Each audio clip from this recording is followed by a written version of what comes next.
Welcome back to True Crime with Christina. This episode contains disturbing content, including kidnapping, trafficking, and psychological manipulation. Listener discretion is strongly advised. Tonight, we're going to talk about the story of Shanika Minor. She was 21 years old and lived in Gatineau, Quebec. She wasn't a famous or wealthy kid. She did not come from privilege. She was just like so many of us, a regular young woman trying to figure out her path in life. Shanika had a deep love for creative writing, often scribbling poems in her journal. She also loved indie music, watching documentaries late at night, and had a soft spot for her two younger sisters, Olivia and Mira. She was raised by a single mom, Marianne, a night shift nurse who worked 60 hours a week to keep her daughters safe and fed. Shanika did not know her father that well. He was in and out of her life, but she still called him on his birthday every year. Shanika graduated from high school and then completed a college diploma in communication and had started taking online university courses in digital marketing. At the same time, she worked at a local coffee shop downtown Gatineau. Shanika had plans to work abroad, maybe start a travel blog, and live the kind of life she dreamed about since high school. She was cautious, smart, and responsible. But even the smartest people can fall into a trap when it's wrapped up in the right kind of fantasy. Let's talk about her story. So, what was the bait? A dream job abroad. In March 2018, Shanika saw a post on Instagram that said, "You want to travel and get paid? Be a guest hostess at elite events in Asia. Flights and hotels included. DM to apply." It was from a legit account. Dozens of photos showing glamorous women partying on boats, sipping champagne in rooftop pools, laughing with celebrities. Even a girl from her old school had liked the post. So she decided to message the account. A man responded within an hour. He called himself Daniel.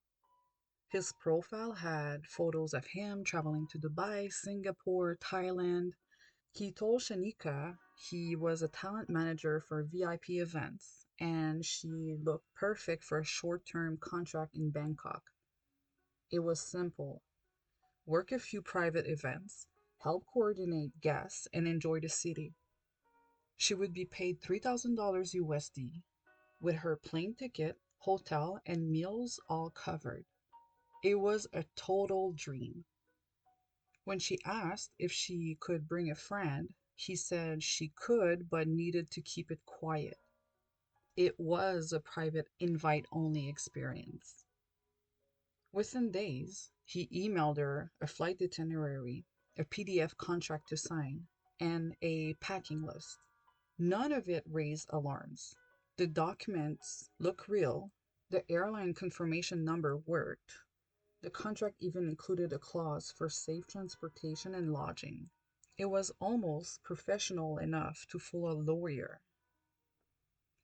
On March 17, 2018, Shanika boarded her flight to Bangkok.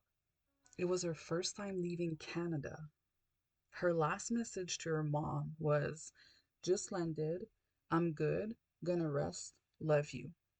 She never messaged her again. At the airport in Bangkok, a man with a small sign reading S minor greeted her. He was quiet, spoke broken English with a thick Russian accent. He told her hotel was about an hour away, so she got into the black SUV. They drove through the city, then off the highway and into a industrial area. She started asking questions, but he ignored her. He parked in front of a plain apartment building. No hotel, no lobby, just steel doors and an elevator that barely worked. He took her to the 11th floor, unlocked an apartment, and led her inside. It was bare. No furniture, one mattress on the floor, and a camera in the corner, and sadly, a heavy metal lock on the door. Shanika knew something was wrong. She tried to leave. That's when a woman stepped in, handed her a phone, and said calmly, "You do exactly what I say, or your little sisters die. We know where you live." Over the next 11 weeks, Shanika lived in pure psychological torture. She was never left alone.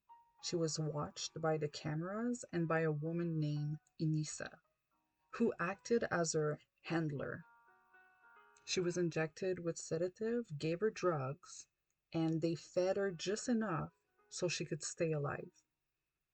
She was made to serve clients, men who paid thousands of dollars to exploit a woman like her.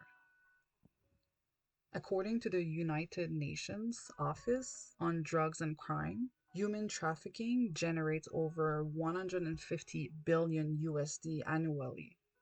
Over 70% of victims are women and girls. Many are recruited just like Shanika, online, lured by the promise of opportunity. After a few days, another girl arrived, Layla from Poland. She had been promised a fashion internship in Shanghai. She had been trafficked through the same network. Layla told Shanika that this wasn't just a one city operation. The network moved girls across Thailand, China, and the Middle East. Some were sold into permanent captivity, some were forced into fake marriages or worse. Shanika held on by remembering her sisters. She would whisper their names to herself at night to calm her down. So now, back in Gatineau, Shanika's mom reported her missing. The RCMP contacted Interpol, and Canadian officials reached out to the Bangkok embassy. But without concrete evidence, the case stalled. Until 2 months later, a video surfaced. A sex trafficking survivor working with NGO flagged a clip on a dark website. It showed a young woman, face partially blurred, being forced to interact with a client. The footage was from a hidden camera. The survivor noticed something, a small birthmark on the girl's collarbone, just like Shanika's. Interpol confirmed the video IP location, a building in Pattaya, a city known for its underground trafficking networks. On June 3rd, 2018, Thai authorities and Interpol agent raided the building. They found three girls locked in separate rooms. Shanika was one of them. She was weak, severely dehydrated, and in a near catatonic state. She was taken to the hospital right away to treat infections, drug withdrawal symptoms, and malnutrition. Doctors estimated she had lost roughly 22 pounds. The apartment had soundproofed walls, surveillance cameras, false IDs, and multiple passports. Authorities arrested one woman, Inisa, the same one who had threatened Shanika, but Daniel, the recruiter, was gone. Shanika returned to Canada. Nothing was ever the same for her. She was diagnosed with complex PTSD. She had night terrors, panic attacks, and couldn't be alone in a room. She struggled to trust people. She joined a trauma recovery program and eventually began working as a human trafficking awareness group. She never went public with her full name, but she allowed parts of her story to be told. She once said in a interview, "They don't need chains. They use fear. That's enough to keep you locked inside yourself." So all the evidence that they collected was her forged contract, burner phones with threatening messages, surveillance videos from the apartment, and also DNA samples from victims. Human trafficking isn't always about smuggling people across borders in the dark.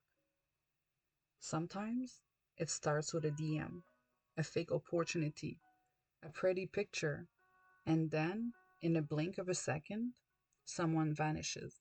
There are thousands of stories like Shanika's. Let's not ignore them. Thank you for being with me tonight.